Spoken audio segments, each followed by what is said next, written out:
Hello friends, welcome to YouTube channel Shri Prashant education. मैं आपके लिए लेकर आई हूँ हिस्ट्री की कंप्लीट सीरीज जिसमें हमारा आज का टॉपिक है भारतीय राष्ट्रीय कांग्रेस की स्थापना कब हुई, किसके द्वारा हुई, है ना। तो इस सब को हम आज की वीडियो में जानेंगे। और जिसने भी पिछली वीडियोज़ नहीं देखी है, पिछली वीडियोज़ की लिंक डिस्क्रिप्शन में है, आप डिस्क्रिप्शन पर जाकर लिंक पर क्लिक करके वीडियो को देख सकते हैं। और हाँ, वीडियो को शेयर और चैनल को सब्सक्राइब करना ना भूलें। तो चलिए वीडियो को कंटिन्यू करते हैं।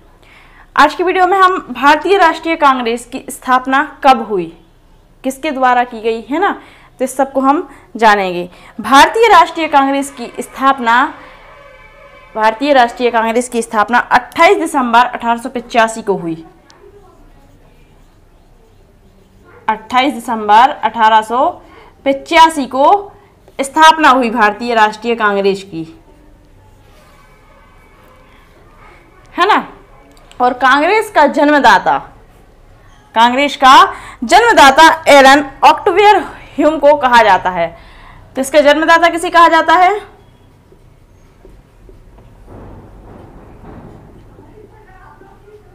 एलन ऑक्टेवियर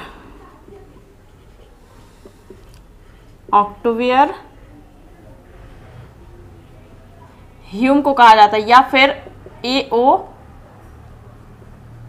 ह्यूम, है ना, जिसे हम A.O. ह्यूम भी कहते हैं।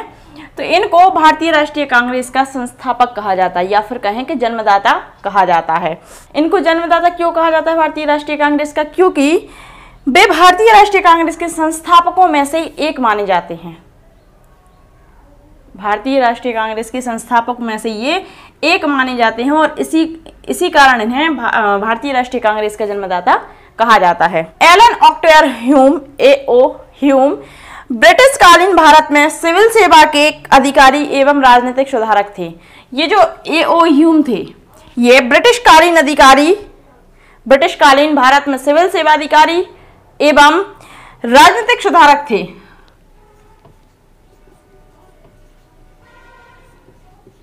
सिविल सेवा अधिकारी एवं राजनीतिक सुधारक थे, है ना। कौन? A.O. ह्यूम। ब्रिटिश के काल में ये सिविल सेवा अधिकारी थे और राजनीतिक सुधारक थे। भारतीय राष्ट्रीय कांग्रेस भारत की पहली अखिल भारतीय राजनीतिक संस्था मानी जाती है। देखिए, भारतीय राष्ट्रीय कांग्रेस भारत की पहली अखिल भारतीय राजनीतिक संस्था मानी जाती है।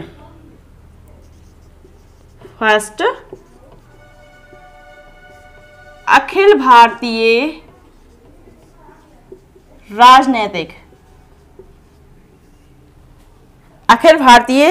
राजनीतिक संस्था मानी जाती है भारतीय राष्ट्रीय कांग्रेस। भारत की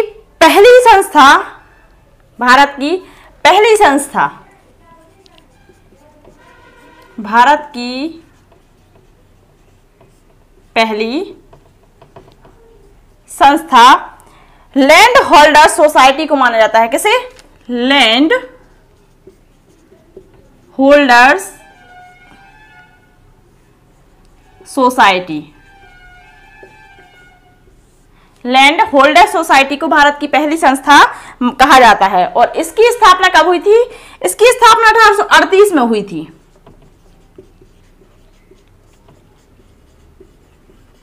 1838 में हुई थी, और भारतीय राष्ट्रीय कांग्रेस की स्थापना 1885 में हुई थी, है ना। इसकी स्थापना 1838 में हुई थी। कलकत्ता में हुई थी इसकी स्थापना। देखिए, 1838 में हुई थी। कहाँ? कलकत्ता में हुई थी। किसके द्वारा हुई थी? द्वारिका नाथ टैगोर के द्वारा। किसके द्वारा हुई थी? द्वारिका नाथ टैगोर के द्वारा इसकी स्थापना हुई थी। यह पार्टी केवल कलकत्ता तक ही सीमित थी। देखिए, जो लैंड होल्डर सोसाइटी की स्थापना की गई थी, यह पार्टी केवल कहां तक सीमित थी? कलकत्ता तक ही ये सीमित थी, है ना। और कांग्रेस भारतीय राष्ट्रीय कांग्रेस की स्थापना 1885 में की गई थी। भारतीय राष्ट्रीय कांग्रेस की स्थापना कब की गई थी? 1885 में की गई थी और ये मुंबई में स्थित गोकुलदास तेजपाल संस्कृत विश्वविद्यालय में की गई थी। कहां? मुंबई में स्थित गोकुलदास तेजपाल संस्कृत विश्वविद्यालय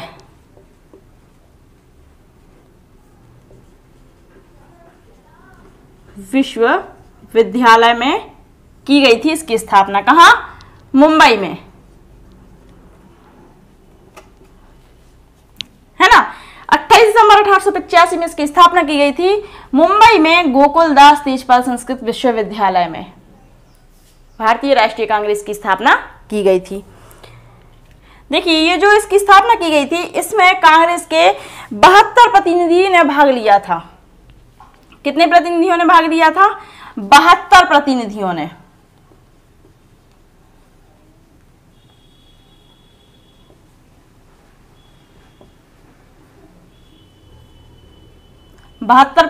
भाग लिया था इस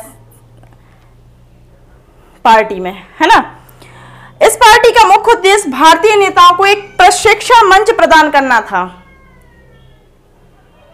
इसकी स्थापना की और इसकी स्थापना का मुख्य उद्देश्य क्या था कि भारतीय जो नेता थे उनको एक प्रशिक्षण मंच प्रदान करना था। इस समय वायसराय कौन था? लॉर्ड डफरिन था। जब भारतीय राष्ट्रीय कांग्रेस की स्थापना हुई तो उस समय वायसराय कौन था? लॉर्ड डफरिन उस समय वायसराय के पद पर थे, है ना। अंग्रेज कांग्रेस को एक सेफ्टी वॉल्व के रूप में देखना चाहते थे। जो अंग्रेज थे वो कांग्रेस को एक सेफ्टी वॉल्व के रूप में देखना चाहते थे। कांग्रेस को पढ़ने की दृष्टि से 3 भागों में विभाजित किया गया। कांग्रेस को पढ़ने की दृष्टि से कितने भागों में? 3 भागों में डिवाइड किया गया, है ना। तो देखिए, भारतीय राष्ट्रीय कांग्रेस की स्थापना कब की गई? 28 दिसंबर 1885 को की गई। मुंबई में गोकुलदास तेजपाल संस्कृत विश्वविद्यालय में इसकी स्थापना की गई और इसमें कांग्रेस के 72 प्रतिनिधियों ने भाग लिया था। इसका जन्मदाता किसे कहा जाता है? ए.ओ. ह्यूम को इसका जन्मदाता कहा जाता है और ए.ओ. ह्यूम ब्रिटिश काल के सिविल सेवा अधिकारी और राजनीतिक सुधारक माने जाते हैं। भारतीय राष्ट्रीय कांग्रेस पहली अखिल भारतीय राजनीतिक संस्था मानी जाती है। पहली अखिल भारतीय राजनीतिक संस्था मानी जाती है ना। और भारत की पहली संस्था लैंड होल्डर सोसाइटी को कहा जाता है। इसकी स्थापना 1838 में की गई थी। कहां? कलकत्ता में की गई थी। किसके द्वारा? द्वारकानाथ टैगोर के द्वारा इसकी स्थापना की गई थी, है ना। और जब भारतीय राष्ट्रीय कांग्रेस की स्थापना की गई उस समय वायसराय कौन था? तो उस समय वायसराय लॉर्ड डफरिन थे।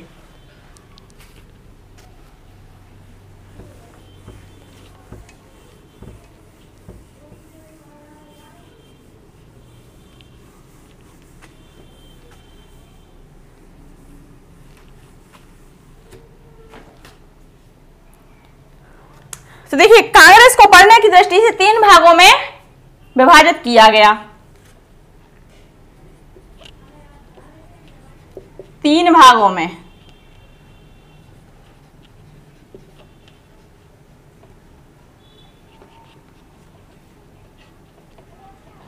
विभाजित किया गया, है ना। फर्स्ट, सेकंड और थर्ड। पढ़ने की दृष्टि से कांग्रेस को कितने भागों में विभाजित किया गया? 3 भागों में बांटा गया। अब कौन कौन से 3 भाग थे? तो देखिए, प्रथम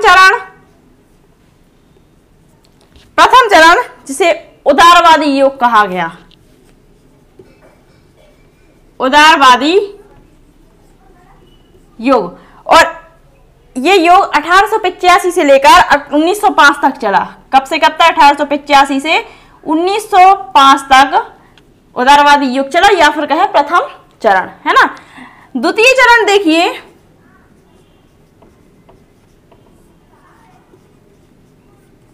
द्वितीय चरण उग्रवादी युग।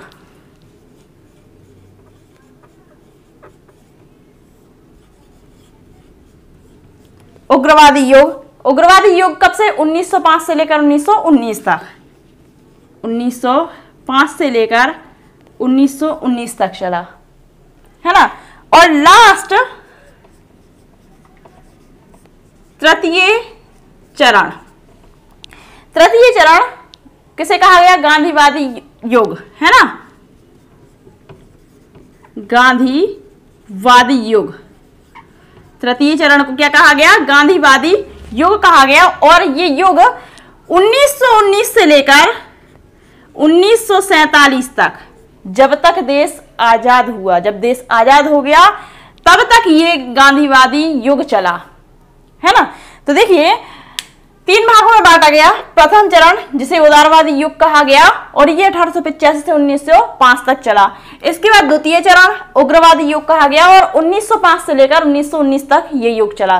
और तीसरा चरण जो जिसे गांधीवादी युग कहा गया और ये गांधीवादी युग 1919 से लेकर 1947 तक चला, है ना। जब देश आजाद हो गया तब तक ये 1947 तक चला, तब तक ये युग चला। तो सबसे पहले हम उदारवादी युग को डिस्कस करेंगे।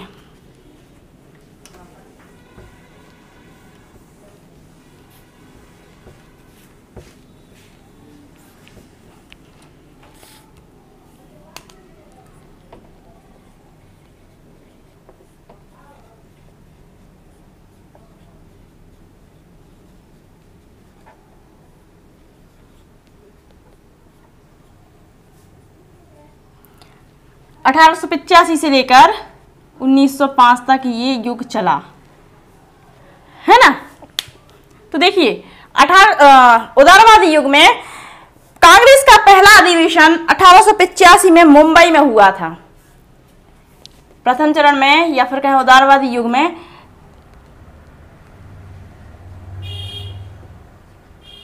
कांग्रेस का पहला अधिवेशन 1885 में हुआ, है ना। कहाँ? मुंबई में। और इसके अध्यक्ष कौन थे? WC बनर्जी।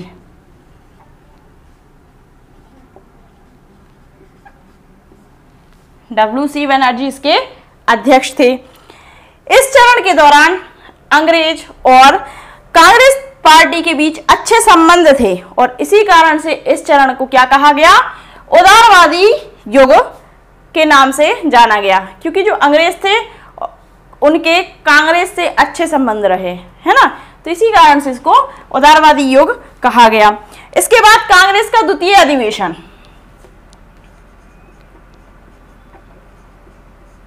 कांग्रेस का द्वितीय अधिवेशन। अब ये द्वितीय अधिवेशन कब हुआ था? 1886 में। ये कहाँ हुआ था? कलकत्ता में ये संपन्न हुआ था, है ना। और इसके अध्यक्ष कौन थे? दादा भाई नौरोजी।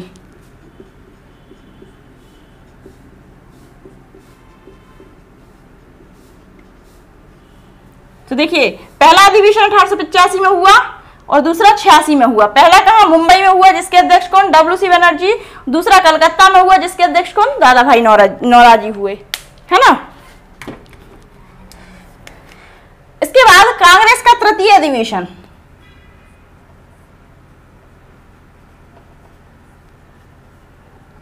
कब हुआ? 1887 में हुआ। कहाँ हुआ? मद्रास में हुआ।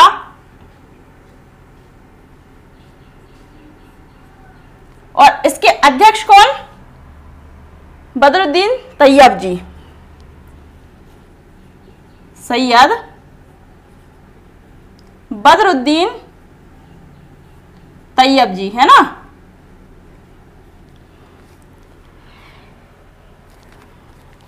यह कांग्रेस के बनने वाले पहले मुस्लिम अध्यक्ष माने जाते हैं। सैयद बदरुद्दीन तैयब जी कांग्रेस के बनने वाले फर्स्ट मुस्लिम अध्यक्ष माने जाते हैं।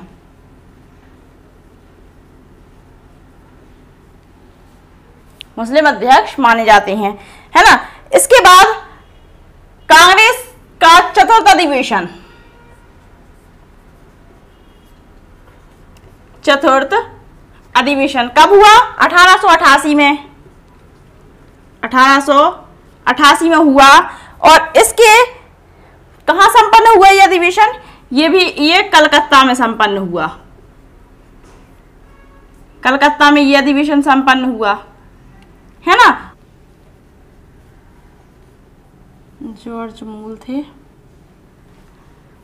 देखिए, चतुर्थ अधिवेशन 1888 में हुआ, कहां संपन्न हुआ? कलकत्ता में संपन्न हुआ, और इसके अध्यक्ष जॉर्ज मूल थे। यह कांग्रेस के बनने वाले पहले अंग्रेज अध्यक्ष थे।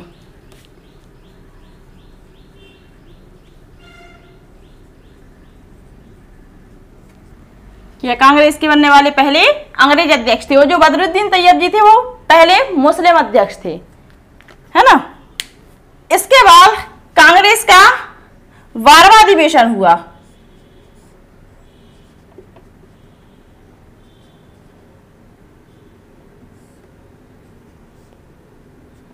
कांग्रेस का 12वां अधिवेशन हुआ कब? 1896 में।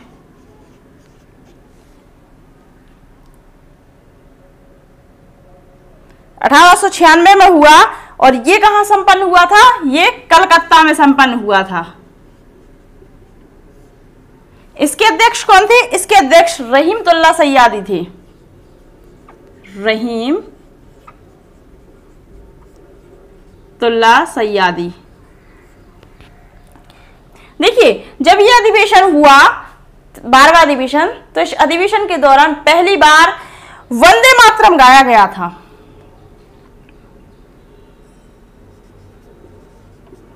फर्स्ट टाइम वंदे मातरम गाया गया था, है ना, जब ये अधिवेशन हुआ था।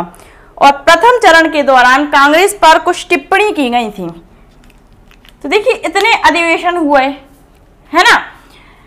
कांग्रेस का पहला अधिवेशन हुआ 1885 में, मुंबई में संपन्न हुआ, और इसके अध्यक्ष डब्ल्यू.सी. बनर्जी बने, है ना। कांग्रेस डब्ल्यू.सी. बनर्जी हुए। कांग्रेस का द्वितीय अधिवेशन 1886 में हुआ, कहाँ? कलकत्ता में संपन्न हुआ, और इसके अध्यक्ष कौन? दादा भाई नौरोजी हुए।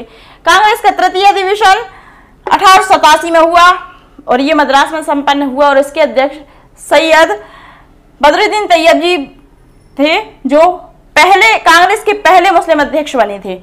इसके बाद चतुर्थ अधिवेशन हुआ 1888 में, और ये भी कलकत्ता में संपन्न हुआ। इसके बाद जो दूसरा अधिवेशन हुआ था वो भी कलकत्ता में संपन्न हुआ था, है ना। और इसके अध्यक्ष जॉर्ज मूल थे, जो कांग्रेस के पहले अंग्रेज अध्यक्ष बने थे। इसके बाद कांग्रेस का 12वां अधिवेशन हुआ। कांग्रेस का 12वां अधिवेशन हुआ कब? 1896 में, और ये कहां संपन्न हुआ? ये भी कलकत्ता में ही संपन्न हुआ था, और इसके अध्यक्ष कौन थे? रहीमतुल्ला सैयादी थे। और जब ये 12वां अधिवेशन हुआ था, तो पहली बार वंदे मातरम गाया गया था। इस अधिवेशन के दौरान पहली बार वंदे मातरम गाया गया था। अब देखिए, जब ये प्रथम चरण के दौरान कांग्रेस पर कुछ टिप्पणियां की गई थी। इस चरण में, जो उदारवादी युग कहा जाता है, इसके दौरान कांग्रेस पर कुछ टिप्पणियां की गई थी। जैसे बाल गंगाधर तिलक ने कहा कि यदि एक वर्ष में एक बार मेढक की तरह टर्राओगे तो हमें कुछ नहीं मिलेगा। किसने कहा? बाल गंगाधर तिलक ने कहा। क्या कहा? यदि हम वर्ष में एक बार मेढक की तरह टर्राएंगे तो हमें कुछ नहीं मिलेगा। उनका मतलब ये था कि अगर साल में एक बार आजादी का राग लगाएंगे तो हमें कुछ भी नहीं मिलेगा, है ना।